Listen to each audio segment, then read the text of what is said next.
The first lifetime I see with my third eye goes all the way back to Atlantis, actually. It looks like you came over as an alien, and I'm sorry to announce it looks like you were a bad guy. But over the last 1,000 years or so, you have learned to find the light.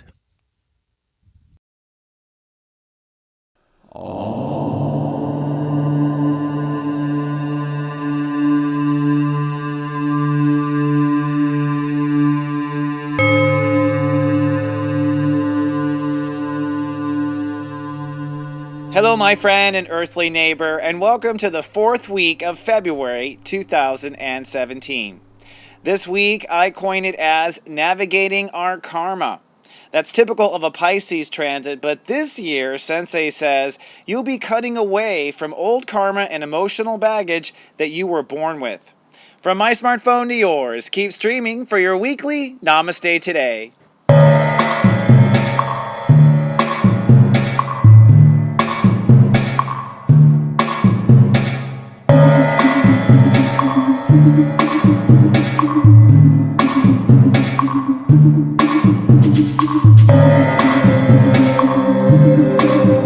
Welcome to Namaste Today, an absolutely delightful way to begin every day. I'm Christopher Witecki, your humble host and spiritual life coach.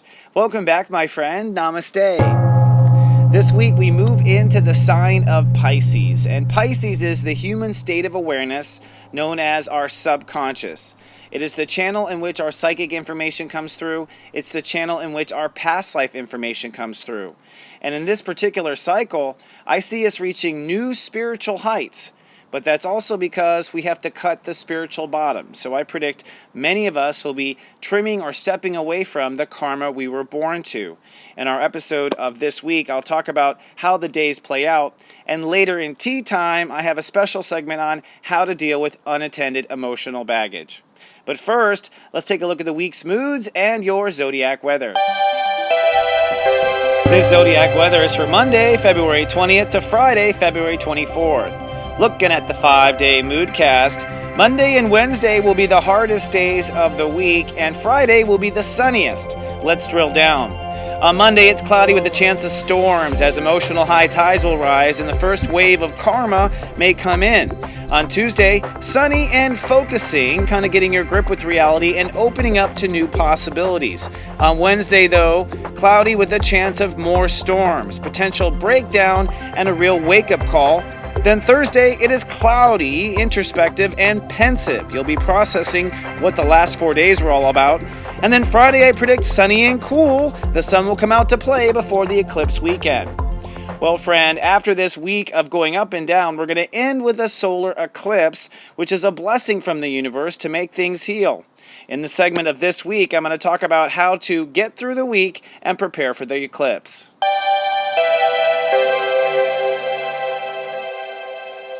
Taking a peek at the upcoming week, I've coined this week Navigating Our Karma. And I do mean navigating. We're trying to map out, we're trying to get through, we're trying to understand. And it does look like the universe is going to lay the karma on thick this year. In fact, I think this is going to be a phenomenal year as far as cutting away from old patterns. And I'll talk about that in tea time and explain why in tea time I think that is. But this week, regardless of that fact, we are in it. We're in the thick of it, and we're ready to let this bottom part go. But before you can let it go, you have to identify it. So this week is about emotionally identifying your karmic patterns. Now, karmic patterns are the wounds that keep happening, the bad luck that happens over and over again in your life, the scenarios that make you the most afraid, self-sabotaging behavior, whenever things start going right, then suddenly you do something just to screw it up. This is all, I think, karma residue. Karma being spiritual memory of how things have been and have always been. But I believe, like I said, it's time to let this layer go. Frankly, the human race has new things to learn, new things to experience, and I see across the board, everyone is going to do a karma cut. So I just want to say from the beginning here for this, the prediction of this week, be easy on yourself. The magic words of Pisces is, it's okay. It's okay. You just let it go. You do let things roll off your sleeve. You want to be in a position of observing, detaching from outcome, detaching from codependency or needing anyone else with anything, and just nurturing yourself and seeing what you're dealing with here. All right, now that's my little my little disclaimer. The hardest days of the week look like to be Monday and Wednesday, for the record, and Friday's going to be the brightest day. On Monday, things really start to pour on thick. It's possible, based on where you are in the world, that you start to experience it Sunday night. And what I mean by pours on thick is old feelings, certain situations you always feel stuck in. You may not even be able to put your thumb on it. It might just be like a gloominess that's starting to hit you, not sure what it is. And of course, the whole planet's feeling it, by the way. And of course, Pisces is our telepathic sign. So everything everyone's feeling is being broadcast to everyone. So anyone who's an empath or has this much of psychic ability is also picking up on other people. So Monday is kind of a rough day, and what you're going to come into is how you feel about certain things. It's likely that Monday's trap would be that you're not far enough, you haven't done enough. That's because the moon is in the high degrees of Sagittarius and near Saturn, and so we're going to be really serious about our learning or our growth or whatever. So we kind of start off really serious on ourselves when we begin to go through a karma transit. Then the moon goes into Capricorn, which is more serious, more judgmental. Okay, so emotions will have this kind of this tone to it. What you're exploring is really just how you feel, what you sense, this is an observation sign, so you observe, try not to react, and you may uncover self-sabotaging behavior, patterns where you take things down, patterns where you've certain soulmates that come in, all sorts of stuff like this may come out. So on Monday the feelings start to roll out. Tuesday you're trying to make sense of life and get serious about things. Then Wednesday, boom, another breakdown. So Wednesday might be the big breakdown. And if you have a breakdown on Monday or Tuesday, emotionally letting something go, it may not be till Wednesday that you kind of start to get what that was all about. Again, Sensei says it's all good. We are navigating our old karma. We're navigating our old stuff, and we're navigating it because we have the intention of getting rid of it. So come Thursday, things will get pensive and kind of clear. But we also have our first wave of fear come up. Black Lilith goes to 1 degree Sagittarius. And so the first wave of fears that we could have it wrong. Our heart could be pointing in the wrong direction. That's, maybe, do we believe in ourselves? Those will all be Sagittarius, Black Lilith fears. And those start to come in on Thursday. Lovely news, right? And then Friday, actually, things are sunny and cool. We balance out. Things get really nice. In fact, Friday is a step 6 Pisces day, and step 6 Pisces is literally heaven on earth. Like, what would that be? What would heaven on earth feel like? That's the intention of Friday. So if you can just get to Friday, I like the analogy of swimming because it's Pisces in the fish. And in this transit, you'll hear me say, just keep swimming, because you will get there. Now, this all leads to a solar eclipse on Sunday, which is the interesting thing. So the universe is not wasting time. A solar eclipse basically is that the moon shadow will fall on the sun.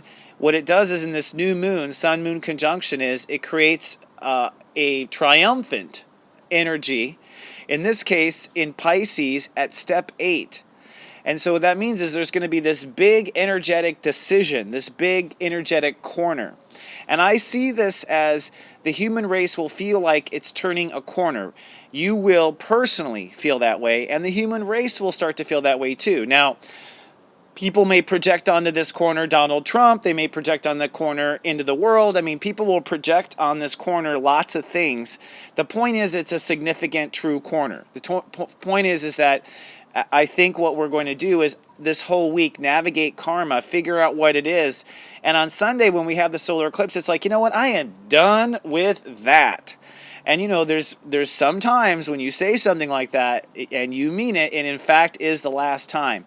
So I believe we are spending the week navigating our karma to really figure out feelings, senses, subconscious behavior, self-sabotage behavior, all this stuff. Figure the stuff that we want to say this is the last time. And as we put our foot down this year, Sensei says we are going to make a tremendous step towards our personal spiritual growth. Now, in Aquarius, I think we were identifying where we belong. And I think in Aquarius, we were cutting away what we don't want to be attached to on Earth anymore. But that was all on Earth. Now that we're moving into Pisces, the shift we're making now is our spiritual story, our soul, the whole reason our soul came, and our soul itself graduating one of its important benchmarks. So this leads us to our tea time topic. I want to talk about unattended emotional baggage. Go steep yourself some tea, and let's have our weekly tea time.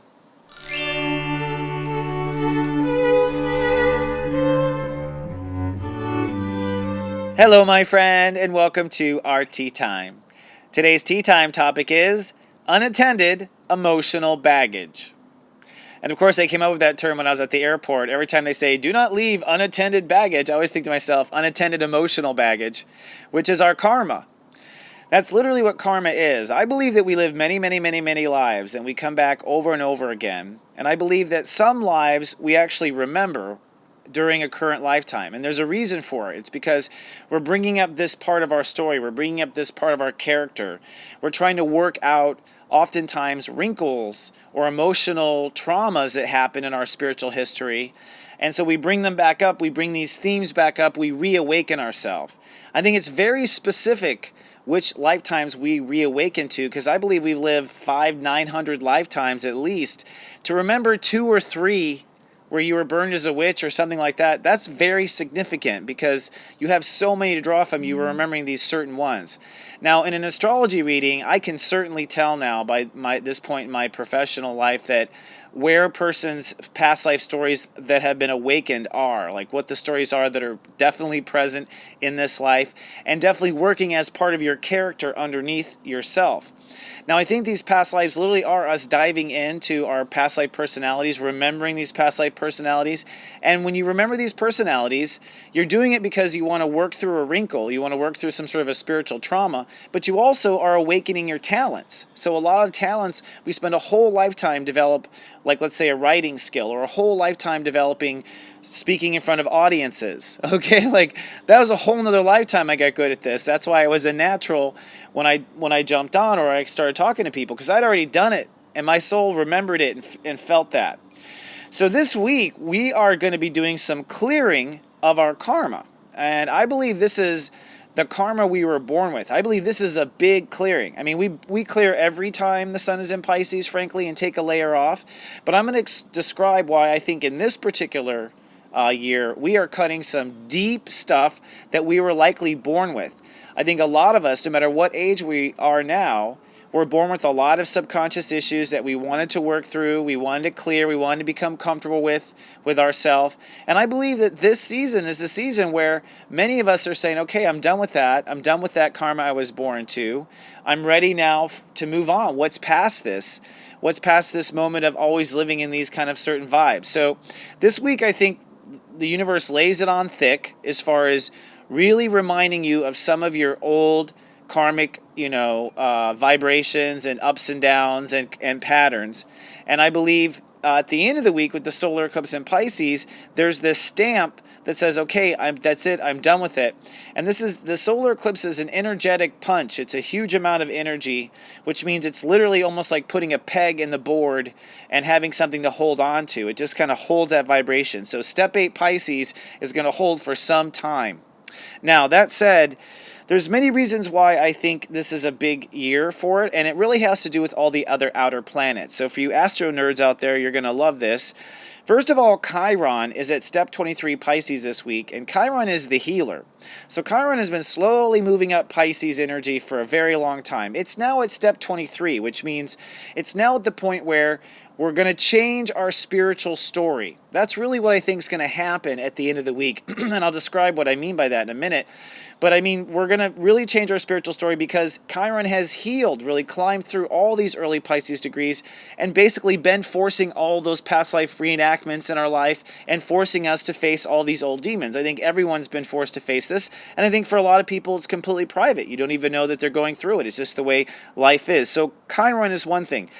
Neptune is at 11 degrees, so Neptune is the inspiration. So after Chiron comes through and heals all this energy, along comes Neptune, the actual owner of Pisces, and acts as an inspiration to bring us spiritual growth. So that's another reason why I think we are done with this lower vibration karma.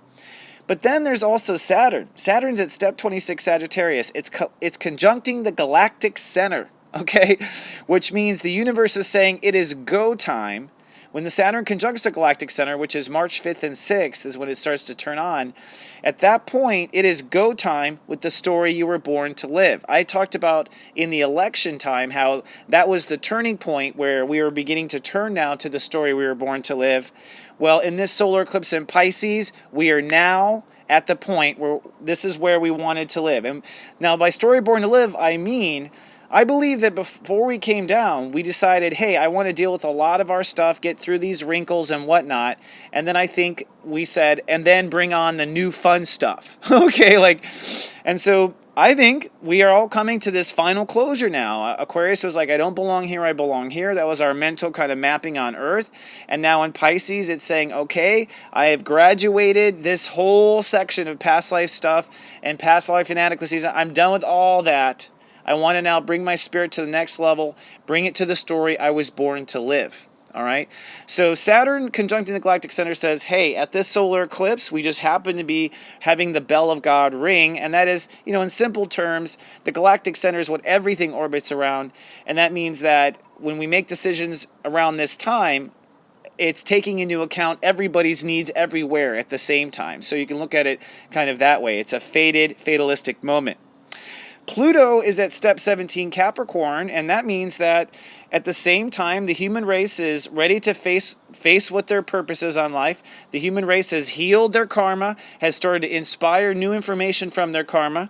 We're believing in ourselves, and Pluto says we're ready to make some changes. 17 degrees Capricorn. We're ready to declare that there's a new sheriff in town. We're ready to decide that to move on, to build a better world or whatever, and we're ready to put our foot down because we're so certain of this other stuff. I think we have this feeling that we're done with our karma. Now, the other planet I'll bring up here is Uranus in Aries at 21 degrees this week. And this is basically the new man being born, the new character. What is going to be the icon of the new man? The last time Uranus is at 21 degrees, this is when we were getting into genomics, and there was this idea that you could create the perfect human through genes, and World War II kind of twisted stuff there. And their version of, man was like this chemical man. And, of course we had, all these other big men and big names and FDR and all this stuff. And here we are again. Here we are ready to invent what the new man is. But the important part about it is like upon cutting away all this karma, we are birthing the new man. We are ready to open up and decide, okay, what is my new adventure? What is my master stroke? What is it that I wanted to pull off on this damn planet anyways, this third rock from the sun, right? So because of this nature, this week, and I think the entire month of Pisces this year is going to be a little wonky. It's like, I would say you could totally expect to hear from soulmates. Totally expect to hear from people you don't hear from except once every now and then, the ones that are spooky soulmates. You might be beginning and or ending a soulmate situation during this time because this is a shifting of the spiritual gears. So someone that you have been walking and light walking with for a long time may suddenly say, you know what, our paths are parting. And you may suddenly ploop, have someone just plop on your path out of nowhere that was fated to come at this moment. So a lot of fated soulmate situations. Dream life will be very vivid during Pisces. A lot of people tell me, I'm having horrible dreams. I'm like, great. Why? Because you're dealing with it in your dream life. You don't want to deal with it in your waking life. So we deal with a lot of stuff in our dream life during Pisces, and we really deal with the subconscious stuff, the stuff that's nagging at us from the bottom. So expect crazy dream life. Expect old karmic, traps to come by, like the old trap of going home with her. You know what I mean? Like the old trap of, certain old traps you used to fall into or whatever. It's like those traps will come up, not because they still exist, because they're still in your subconscious, because you haven't walked past them yet. So you can have old traps, old self-sabotage stuff, like you always tend to do this at the end of a project or put it off. All these kind of games that people create to self-sabotage, that may come up in Pisces. Again, why is it coming up? So you can say goodbye, sayonara to it forever. That's why it's coming up. And this is, I think, the real karma cutting of the cord, so to speak. Observe your karmic patterns, and I want to leave you with this idea that I believe what's happening in the big picture here, and this starts this week, is you're going to change your spiritual story. I already used this example for my Serious Joy subscribers, but I'm going to share it again because I think it was a good one. It's kind of like if you imagine the story of Little Orphan Annie. Little Orphan Annie had the karma of emotional abandonment. She had the karma of no one wants her. It's a hard knock life. You know what I mean, right? Like, and of course, her karma. You know, she meets Daddy Warbucks, and she's a changed girl because she has all of the world at her footsteps. And imagine if she goes through this whole change, and then like at age 30 or 40, who is Little Orphan Annie now? Little Orphan Annie now is a grown woman. She's probably inherited all the Warbucks' fortune. She's probably running 20 or 40 orphanages and giving them all similar lives. She's probably a philanthropist now, okay? So my point is like, at some point, when did Orphan Annie's spiritual story change? At some point, she was an abandoned orphan. At another point, the story is like, no, I turned out to be a spiritual hero and helped the world. That is the shift I am predicting for you, my friend, in the next Pisces month. That by the end of the month, looking at all the planets, because they're all at the edges of all of everything, because we're all coming to the story we were born, you will probably go, you know what, I'm not little orphan Christopher anymore. I am this, and I can let that go, and it's time to let that go. So indeed, let it go. All right, my friend. Well, a couple of announcements. One, I'm going to be at the Body, Mind, and Spirit celebration in Denver, Colorado on March 17th and March 19th. We have a booth there. I'll be speaking there on Saturday. Come on down if you're in the area. We'd love to see you. Just put it on your calendar. I'll have more stuff on my website soon, but I've been very busy with other things.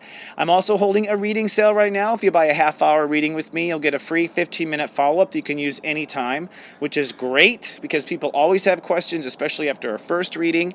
I'm very grateful for the new people I've met. I met a lot of new people recently with readings. They've been watching forever, and they're like, yeah, I've been watching for 2 years. It's like, you have? It's like, wow, how you been? It feels like family. So definitely if you're feeling that pull, take advantage of that. If you're watching on YouTube, please be kind and do subscribe. If you'd like to follow me on Twitter, my handle is cwateki, and I do an audio blogcast that is fabulous and informative 4 days a week at seriousjoy.tv. Well, friend, good luck navigating the karma and wading through the high tides. I do believe good times are coming, and the story you were born to live begins now. Listen to your heart and take that first step. Remember, I love you, and live, love, be.